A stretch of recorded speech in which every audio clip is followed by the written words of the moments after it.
বাড়ির কালী পুজোর বিকেলের আমার সাজটা ঠিক এইরকম ছিল, বেশ ভালোই লাগছে তাই না? আর ঠাকুরকে যেখানে বসানো হবে মানে মাকে, ঠাকুর দালানটাও সাজানো হয়ে গেছে আর মাও এখানে রেডি বরণ করার জন্য। আর আমাদের বাড়িটাও কিন্তু খুব সুন্দর লাগছিল।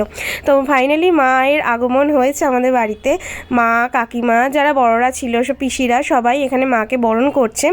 বরণ করে আর কি ঠাকুর ঘরের পাশে যে আমাদের ঠাকুর দালান রয়েছে সেখানে আর কি পুজো হয়, কালী পুজো, সেখানে নিয়ে যাওয়া হবে মাকে বরণ করে।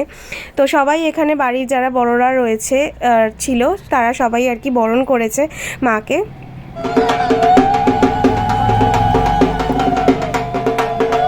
এই যে ঠাকুর দালানের যে বেদিটা করা হয়েছিল মাকে এখানে আনা হয়েছে আর দেখো খুব সুন্দর করে মাকে মালা দিয়ে সাজানো হচ্ছিল আর সবাই এখানে বসে পুজো দেখছিল। মানে পুজো তখনও স্টার্ট হয়নি, তো সাজগোজ চলছিল আর কি মায়ের।